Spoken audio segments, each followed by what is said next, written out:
මේ තියෙන එයාක්‍රාෆ්ට් එකේ එන්ජින් එකේ එක්සෝස්ට් එක මේ A320 V2500 එන්ජින් එකක්. ඉතින් මේ තියෙන එන්ජින් කෝ එකෙන් එළියට එන එක්සෝස්ට් එක. අතන මෙතනින් එන්නේ බර්න් වුණ රත් වුණ ලොකු එයා එකක් මෙතනින් එන්නේ. ඒකට පේනවා මේ කැරගෙන ටර්බයින් එක. මේක මේ හුළඟට කැරගෙන්නේ. මේ ටර්බයින් එක මේකට කියන්නේ ලෝ ප්‍රෙෂර් ටර්බයින් එක මේක සම්බන්ධ වෙලා තියෙන ෂාෆ්ට් එකට තමයි අර ඉස්සරහා තියෙන ෆෑන් එක සම්බන්ධ වෙලා තියෙන්නේ. මේන් ෆෑන් එක මේ ෆෑන් එක කරකවන්නේ මේ ටර්බයින් එකේ.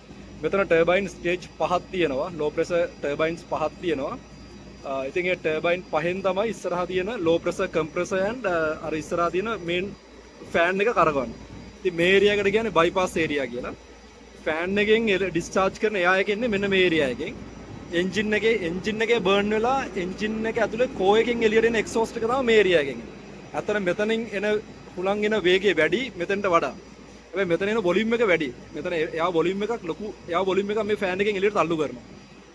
ඉතින් මේ දෙකෙන්ම තමයි ත්‍රස්ට් එක දෙන්නේ එන්ජින් එකේ. ඉතින් මේ තියෙන්නේ එක්සෝස්ට් ඒරියා එක හොඳට බලා ගන්න ඕනේ. අපි ඔහොම ඉස්සරහා පැත්තට ගිහිල්ලා බලමු.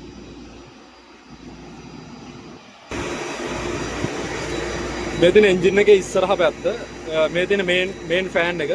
ඉතින් මේ ෆෑන් එක කරගන්න අර පිටිපස්සේ මම පෙන්නපු ටර්බයින් එකෙන්. මෙතනින් මේ ඇතුලේ තියෙන එන්ජින් කෝ එක. මෙතනින් තමයි එන්ජින් එක ඇතුලට එන්ජින් එකට බර්න් කරන්න ෆියුල් බර්න් කරන්න එයා ඉන්ටෙක් එක ගන්න මෙන්න මේ ඇතුලේ. ඊටසේ මෙතනින් මේ කෑල්ල තමයි බයිපාස් ඒරියා එක. ෆෑන් එකෙන් ඩිස්චාර්ජ් කරන එයා එක මේ කෝ එක ඇතුලටත් යනවා වැඩි ප්‍රමාණයක් මේ බයිපාස් ඒරියා එකෙන් යනවා.